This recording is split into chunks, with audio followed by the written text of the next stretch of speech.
Jour après jour, ils ne cessent de parler, et chaque nuit, ils le font connaître. En créant les cieux, Dieu créa aussi la terre, et à partir de la poussière du sol, il créa l'homme et lui insuffla dans les narines le souffle de vie.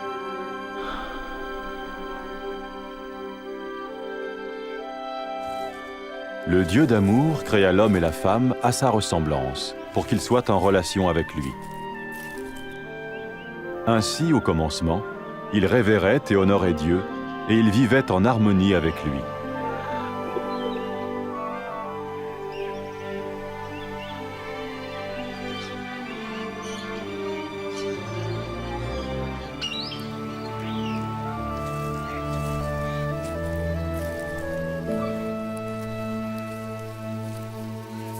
Il en fut ainsi jusqu'au jour où Satan tenta la femme pour lui faire manger le fruit défendu. Elle le donna à l'homme qui en mangea aussi. Ce faisant, l'être humain se rebella contre Dieu et suivit son propre chemin. À cause de ce péché, l'être humain fut séparé de Dieu et jeté hors du jardin d'Éden.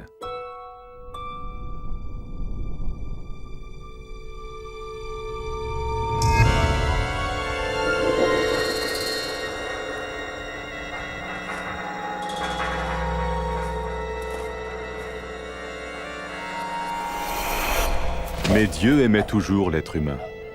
Il n'avait jamais souhaité être séparé de sa création. Cependant, comment Dieu pourrait-il être saint et source de toute justice s'il ne jugeait pas l'être humain à cause de son péché? Dans son livre saint, Dieu révèle son plan pour sauver le monde de son jugement. Abraham fut l'un des premiers à découvrir ce plan.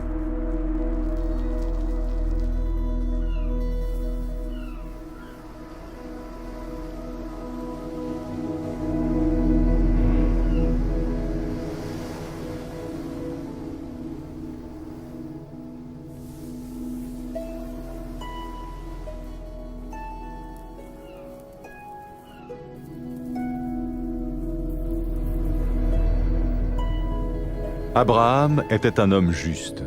Dieu lui fit la promesse de le bénir et de rendre ses descendants aussi nombreux que le sable de la mer et que les étoiles du ciel.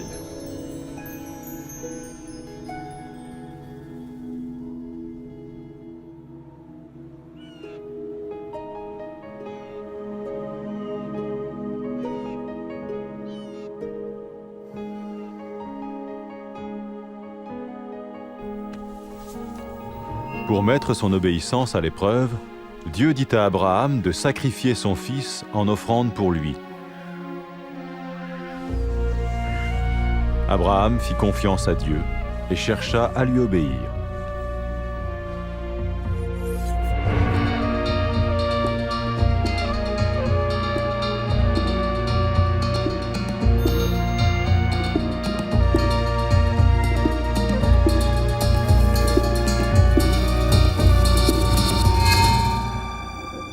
Alors qu'il levait le couteau pour tuer son fils, l'ange du Seigneur l'arrêta. Il vit qu'Abraham craignait Dieu et voulait lui obéir. Puis Abraham vit un bélier retenu par les cornes dans un buisson, et il le sacrifia à la place de son fils en offrande à Dieu. Par ce moyen, Dieu montra à Abraham qu'un agneau ou un animal similaire devait être tué pour couvrir pour un temps le péché, jusqu'à ce que Dieu pourvoie au sacrifice ultime qui paierait pour les péchés de l'humanité. De même que le péché avait séparé l'humanité de Dieu, ce sacrifice allait restaurer leur relation. Les Saintes Écritures parlent de celui qui allait venir pour être le sacrifice ultime pour les péchés du monde. Tout comme le bélier avait pris la place du fils d'Abraham, ainsi il allait prendre la place de l'homme pour que celui-ci puisse être pardonné. Certains parlent de cette personne comme du Messie, celui qui viendrait pour réconcilier une fois pour toutes le monde avec Dieu.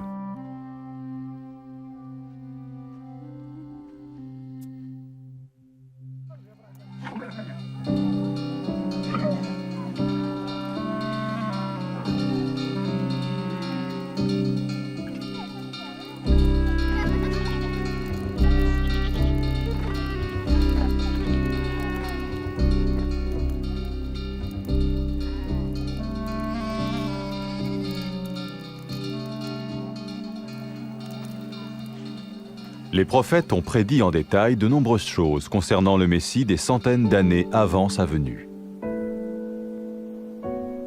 Le prophète Ésaïe a prédit qu'il naîtrait de façon miraculeuse. Une vierge attendrait un enfant qu'on appellerait spirituellement parlant le Fils de Dieu.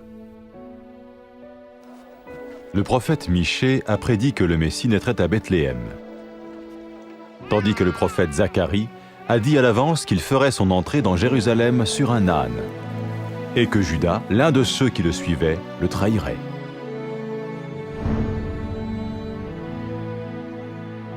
Ésaïe a prophétisé ce que le Messie ferait lors de sa venue.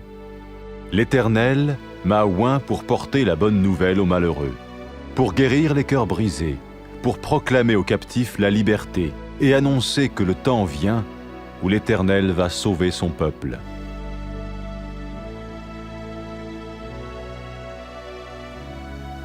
Qui était donc le Messie? Au 1er siècle vint un prophète appelé Jésus. Certains pensèrent qu'il était celui dont parlaient les prophètes. Est-ce possible? Sa vie a-t-elle accompli ce qu'on avait prédit de lui? Jésus était-il plus qu'un prophète?